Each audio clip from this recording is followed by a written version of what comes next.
Hello, good day viewers. In this tutorial, we are going to find a solution to this beautiful Diophantine equation, which is x squared multiplied by y minus 1 plus y squared multiplied by x minus 1, the whole of this equal to 1, for which both x and y are all integers, right? Already, you should expect an integer solution whenever you are solving a Diophantine equation. All right, let's get started. The left-hand side expression is very difficult to factorize, so we are going to employ some strategy here. Let x be equal to a plus 1, then b plus 1 should be equal to y. Therefore, y equal to b plus 1. So we are going to solve the equation in terms of a and b, but in the end, to get the value of x and y, we have to add 1 on both expression or equations, right? All right, so let's substitute. For x squared, we are going to have what? A plus 1 squared.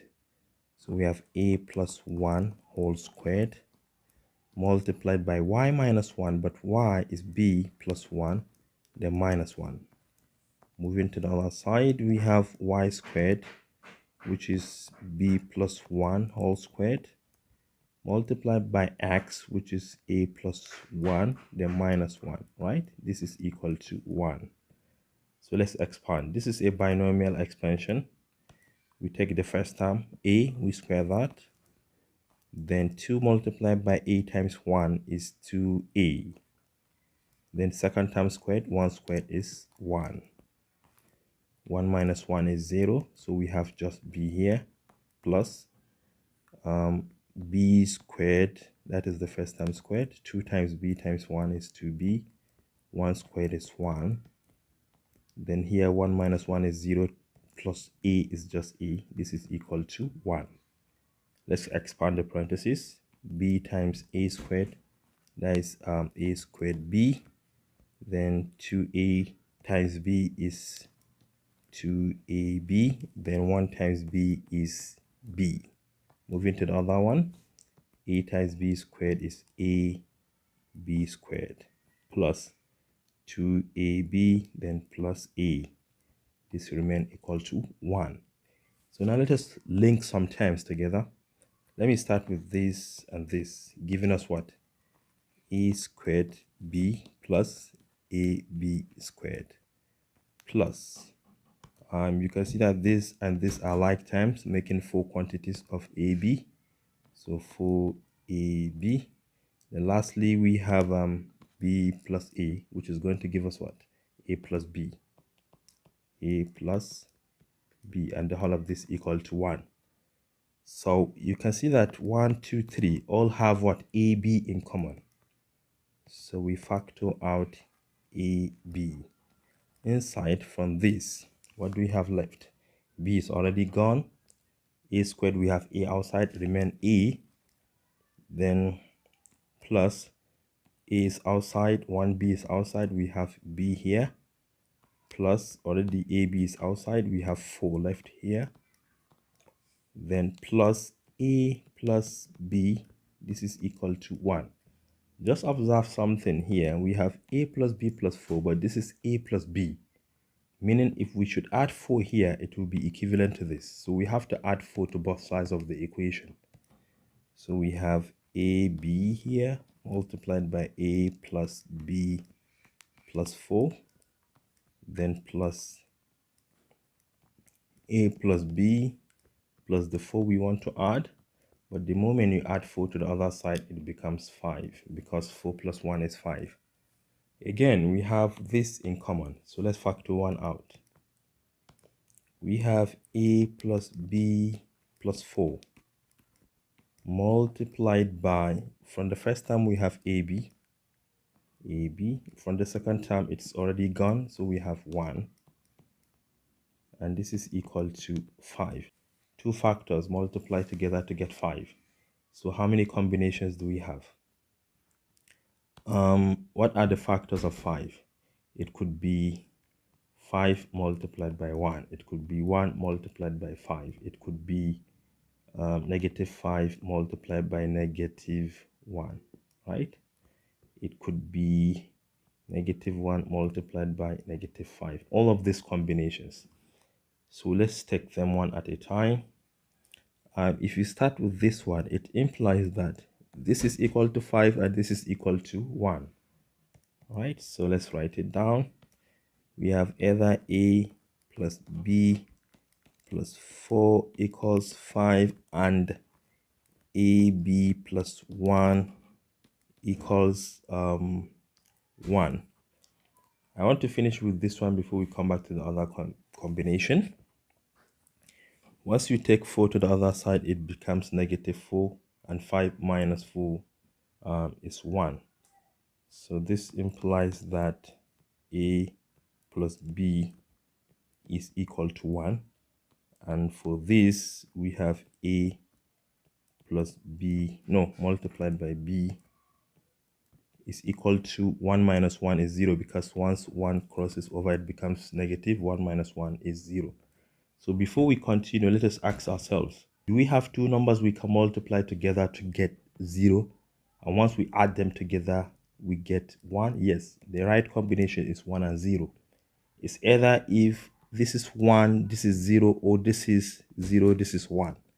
If you add them together, you must get 1. But the moment you multiply them together, you get 0. So this condition is satisfied. Let's continue solving. So it's either, since we are looking for a and b, it's either if a is 1, b is 0, or ab, that is when a is 0 and b is 1. These are the right combinations. But remember that we are looking for x and y. So x comma y is equal to what? Remember that once you add 1 to a, it will give you x. Once you add 1 to b, it will give you y. So what will be the values of x and y? This is a. Add 1 to it, it becomes 2.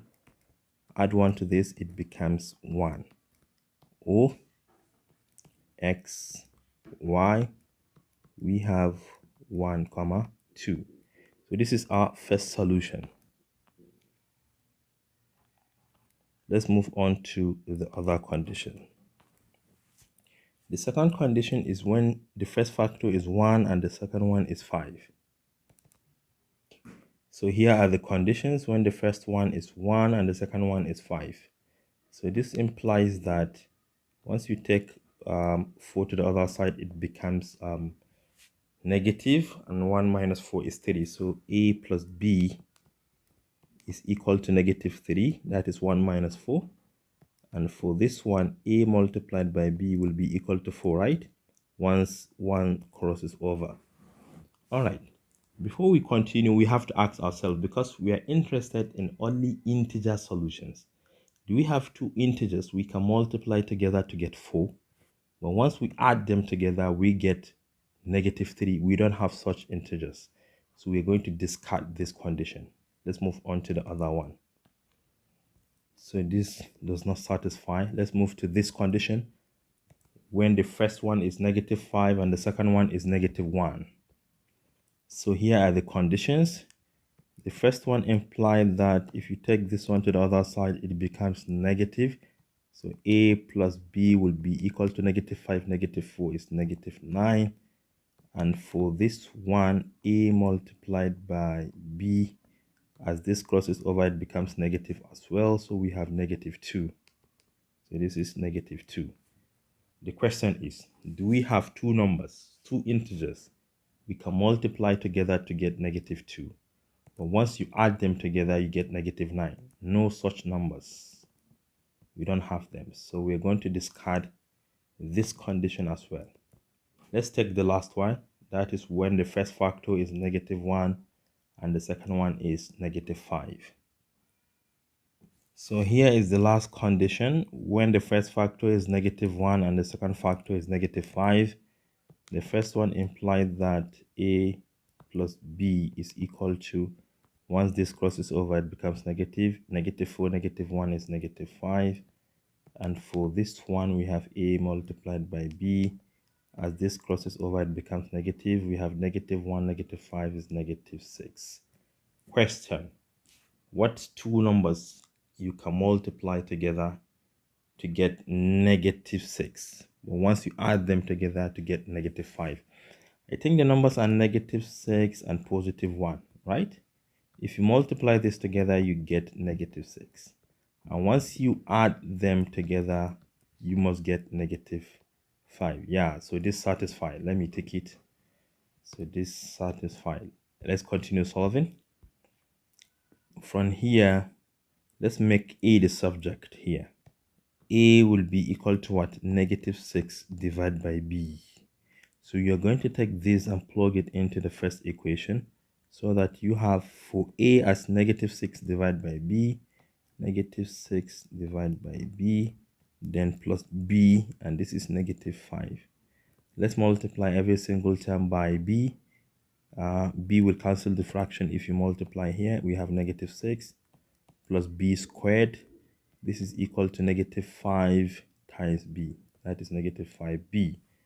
Let us rearrange it. We have B squared. As this crosses over, it becomes +5B. And we have -6, and this is equal to 0. This is a quadratic equation in terms of B. We think of two numbers, which when we multiply them together, we get -6.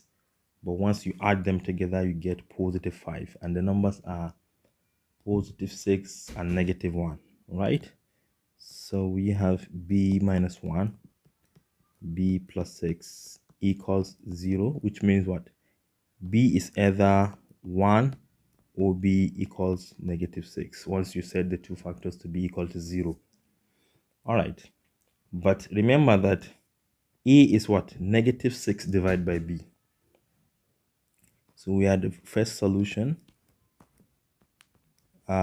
If B is 1, once you plug in 1 here, -6 divided by 1 will still be -6. So A will be -6 when B is 1. And the other solution, A comma B, is what? When B is -6. When B is -6, -6 divided by -6 is 1. So A is 1. That is exactly when B is -6. But remember, we are not looking for A and B, rather X and Y. So what is X and what is Y? Just add 1, because we have declared X to be equal to A plus 1. So this is A plus 1 will make it what? -5. This plus 1 will make it 2. That is the value of X and Y. And secondly, we have X and Y to be, this plus 1 is 2. This plus 1 is -5. -5. So this is another solution for this Diophantine equation. Remember the first one, let me just write it here. We have X comma Y. Can I remember? 2, 1, 1, 2. 2, 1. Then 1, 2. So how many? 4 pair of solutions for this Diophantine equation. Thank you for watching. Do share to your learning colleagues. And don't forget to subscribe to my YouTube channel for more exciting videos. Bye-bye.